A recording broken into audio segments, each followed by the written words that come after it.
धरती पे अगर हमने जन्म लिया है तो धरती को बचाने की जिम्मेवारी हम सब की है। अभी मैं हिंदुस्तान के उस जगह पे हूँ जहाँ पे सबसे ज़्यादा विंड मिल यानी पवन चक्की यानी ग्रीन एनर्जी जिससे उत्पादित होता है वहाँ पे हूँ। ये कन्याकुमारी है और यहाँ पे हिंदुस्तान में सबसे ज़्यादा विंड मिल यानी पवन चक्की है। आप देख सकते हैं जहाँ तक नज़र जाएगा, मतलब आगे जो है वो 10 किलोमीटर तक, और मैं इस साइड आप लोगों को दिखाना चाहता हूँ। इस साइड हम लोग कन्याकुमारी से आ रहे हैं, लगभग 10 किलोमीटर बाहर निकल गए हैं। 10 किलोमीटर इस साइड लगभग 5000 से ज़्यादा जो है पवन चक्की है। ये सब लगभग अभी ग्लोबल वार्मिंग है और कुछ कंपनियां CSR फंड, जो CSR फंड होता है वो इस पे खर्च कर रहा है। बिहार इसमें सबसे फिसडी है। बिहार में पवन चक्की नहीं है और इस देश में सबसे पिछले पायदान पे है। इस देश का 30 से 40% एनर्जी जो है वो पवन चक्की से पैदा किया जा सकता है भविष्य में, लेकिन अभी वर्तमान कंडीशन में 15% पैदा किया जा सकता है, लेकिन सिर्फ और सिर्फ 1 से 2% पैदा किया जा रहा है। सिर्फ 1 से 2%। क्यों? क्योंकि सरकारें जो है ना कंपनियों को उतना दबाव डाल के जो है CSR फंड पे नहीं इन्वेस्टमेंट करा रही है, क्योंकि उसको इलेक्ट्रिसिटी का कॉस्टली दाम लेना है लोगों से। बाद में क्या होगा कि भविष्य में अगर इस प्रकार का प्लान जो है सक्सेस हो जाएगा, जैसे ये विंड मिल दिख रहा है ना ये सामने, अब क्या है कि हवा का डायरेक्शन अगर ऐसे है तो वो सामने से है, अगर उल्टा साइड में हो जाएगा तो वो घूम जाता है पूरा। और अगर सक्सेस हो जाएगा तो इलेक्ट्रिसिटी कॉस्ट सस्ता हो जाएगा, और सस्ता हो जाएगा तो सस्ते दरों पे सरकार को बेचना पड़ेगा। और भविष्य में क्या होगा कि लोग जो है अपने घर पे जो है ना 1-2 विंड मिल लगवा लेंगे तो इन्वर्टर का और ये सब का झंझट खत्म हो जाएगा। इसलिए इन सब एनर्जी पे सरकार ज़्यादा ध्यान नहीं देता है। हालांकि डेनमार्क और अमेरिका जैसा देश है जो पवन चक्की यानी विंड मिल पे ज़्यादा ध्यान दे रहा है। और आप देख सकते हैं जहाँ पे कुछ नहीं है, इसी को कहते हैं डेवलपमेंट, विकास। पूरे हिंदुस्तान का 29% एनर्जी जो है विंड मिल से जो एनर्जी जो है वो सिर्फ और सिर्फ तमिलनाडु में पैदा होता है, सिर्फ तमिलनाडु में। और पूरे हिंदुस्तान में सबसे बड़ा विंड फार्म जो है ना, मतलब कि पवन चक्की का फार्म जो है ना, वो तमिलनाडु के इसी जगह पे है, कन्याकुमारी में है। यही सबसे बड़ा है। जहाँ तक नज़र जाएगा वहाँ तक आपको पवन चक्की दिखेगा। और देख सकते हैं हर पवन चक्की के नीचे जो है ट्रांसफार्मर लगा हुआ है, 2-2। आप देखिए यहाँ पे लगा हुआ, हर जगह लगा हुआ है। हर पवन चक्की के नीचे लगा हुआ है। इधर आप ध्यान से देखिए, इधर हर इसके नीचे लगा हुआ है। अब इस प्रकार का एनर्जी को डेवलप करने से जो देश में ग्लोबल वार्मिंग है, जो टेम्परेचर बढ़ रहा है धरती का, उससे भी समाधान मिलेगा। क्योंकि अभी के समय में 2 चीज़ें, एक तो डीजल गाड़ियाँ, पेट्रोल गाड़ियाँ, और दूसरा जो है एनर्जी जो कोयला से पैदा किया जा रहा है वो, ये 2 चीज़ों के वजह से सबसे ज़्यादा प्रदूषण भी फैल रहा है और सबसे ज़्यादा ग्लोबल वार्मिंग की समस्याएं भी है।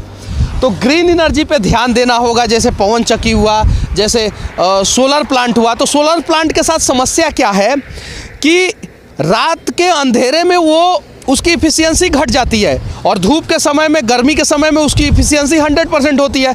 ठंडा के समय में घट के जो है 60% पे आ जाती है, 50% पे, कहीं तो 30% पे इफ़िशियंसी आ जाती है। लेकिन इसकी इफ़िशियंसी जो है ना वो मैक्सिमम घटता है तो 75% पे रहता है, मैक्सिमम घटता है तो 75% पे। तो सरकार को एक नियम लगाना चाहिए कि जितनी भी बड़ी कंपनियां हैं, जैसे रिलायंस, टाटा, बिरला, अडानी, पतंजलि, ऐसी कंपनियां हैं ना, वो अपना CSR फंड का 50% इस्तेमाल जो है ना ग्रीन एनर्जी पे करे। मतलब अगर उसका टोटल CSR फंड 500 करोड़ रुपया है तो 250 करोड़ रुपया उसको अपना CSR फंड का ग्रीन एनर्जी पे इस्तेमाल करना होगा किसी भी हाल में। इससे क्या होगा कि कंपनियां जो है ना वो एग्जैक्ट डेटा देगी, क्योंकि सबको पता है इसका प्राइस कितना है, ये कितना कंपनी ने लगाया है, कितना कॉस्ट में जो है ना ज़मीन खरीदा है। तो इससे क्या होगा कि CSR फंड जो कंपनियां खर्चा नहीं करती है और सिर्फ झूठ मूठ का दिखा देती है कि हमने इतना फ्री स्कूल बनाया, इतना हॉस्पिटल बनाया, इतने लोगों को हमने मुफ्त शिक्षा दी, इतने लोगों को कंबल बांटा, इतने लोगों को खाना खिलाया, तो उसमें भ्रष्टाचार कम होगा। इसीलिए इस देश के यशस्वी और सबसे ईमानदार प्रधानमंत्री, अब मजबूरी है कहना ही पड़ेगा, प्रधानमंत्री है तो ईमानदार है ना कहेंगे, तो ईमानदार प्रधानमंत्री नरेंद्र मोदी जी से विनती है कि जो ये सब कुछ बेच रहे हैं ना प्राइवेट के हाथों में, तो जो CSR फंडवा जो होता है ना वो 1.5% के आसपास होता है। थोड़ा डेटा अगर इधर उधर हो जाएगा तो आप लोग सुधार दीजिएगा। वो CSR फंड का 50% इस्तेमाल कंपनियां जो है ग्रीन एनर्जी के लिए करें। अभी देखिए ये ग्रीन एनर्जी है और वहाँ पे सामने आप देख सकते हैं एक धुआं फैलाने वाला चिमनी है सामने, देखिए वहाँ पे। ये ग्रीन एनर्जी से तो इस देश को फायदा हो रहा है, लेकिन धुआं फैलाने वाला चिमनी जो है ना इस देश को फिर से नुकसान पहुँचा रहा है। और अभी जिस मैं हाईवे पे हूँ, ये हाईवे जो है कन्याकुमारी से बेंगलुरु जाता है डायरेक्ट, और यही हाईवे जो है ना आगे कश्मीर तक चला जाता है कनेक्टिंग हो के। तो बस विनती करूँगा कि इस देश के यशस्वी प्रधानमंत्री ग्रीन एनर्जी पे ध्यान दे, न कि सिर्फ और सिर्फ सरकारी संपत्ति को बेचने पे, क्योंकि अगर ये देश बचेगा तभी प्रधानमंत्री जी आप बचिएगा, हम बचेंगे और इस देश के लोग बचेंगे। बाकी एक और विनती करना चाहता हूँ, इस देश के यशस्वी सबसे बढ़िया मुख्यमंत्री नीतीश कुमार से अभी कन्याकुमारी में हूँ और संजोग से जहाँ रिपोर्टिंग कर रहा था वहाँ ओका VAT कोई रम मिल गया हमको, ये देख सकते हैं यहाँ पे। ये लोग रमुआ पीते हैं ना नीतीश कुमार जी, तो उसका टैक्स जो है सरकार को जाता है, समझे ना। और जब सरकार को जाता है ना तो सरकार पैसे का इस्तेमाल इसी सब चीज़ों पे करता है और तभी विकास होता है। और तभी तमिलनाडु में इस देश का सबसे बड़ा विंड फार्म कन्याकुमारी में लगाया जा सका। क्या है कि शराब से जो टैक्स आया ना, शराब स्वास्थ्य के लिए खराब है, तो नरेंद्र मोदी जी से कहिए कि देश में शराब बैन हो जाना चाहिए।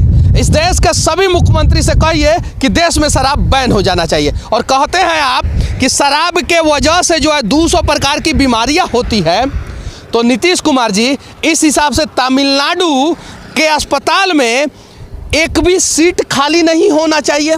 उल्टा बिहार से लोग तमिलनाडु में आते हैं अपना इलाज कराने। तो इन सब चीज़ों को समझना होगा, और जब समझेंगे हम तो अपना बिहार भी आगे जाएगा, और जब समझेंगे हम तो देश भी आगे जाएगा। इसीलिए एक देश, एक प्रधानमंत्री, तो एक कानून भी होना चाहिए। चलिए, हम यहाँ पे शराब पे बात करने नहीं आए हैं और ना ही सिर्फ बिहार पे बात करने आए हैं, हम पूरे देश पे बात करने आए हैं। इसलिए इस देश के यशस्वी प्रधानमंत्री श्री नरेंद्र मोदी जी से विनती करना चाहते हैं कि जो कंपनियों का CSR फंड होता है, जिसका इस्तेमाल जो है ना देश के लिए, समाज के लिए, उत्थान के लिए करना पड़ता है, तो वो जो है उस CSR फंड का 50% इस्तेमाल जो है वो ग्रीन एनर्जी पे करे कंपनियां।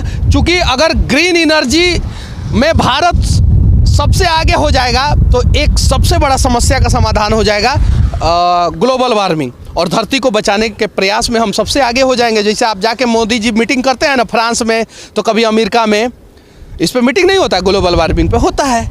तो इसको धरती पे इम्प्लीमेंट किया जाए और देश को बचाने का प्रयास किया जाए। बाकी हमारा ये वीडियो कैसा लगा आप लोग कमेंट करके ज़रूर बताना, और अच्छा लगा तो YouTube पे देख रहे हैं तो चैनल को सब्सक्राइब कर लेना एकदम, फेसबुक पे देख रहे हैं तो पेज को फॉलो कर लेना, क्योंकि आप लोगों का ही ताकत के वजह से जो है ना हम इस देश के किसी भी कोने में जाते हैं और वहाँ से इस देश की रियलिटी, ग्राउंड स्थिति दिखाने का प्रयास करते हैं।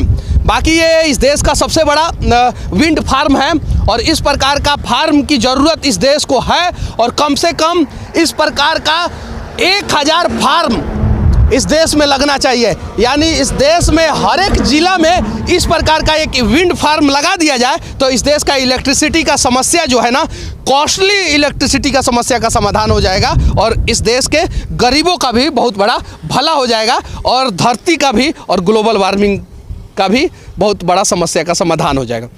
बस आखिरी में इस देश के किसी भी कोने में रहूँगा, सीने में मेरा भारत धड़कता है, इसीलिए सिर्फ एक शब्द कहूँगा, जय हिंद।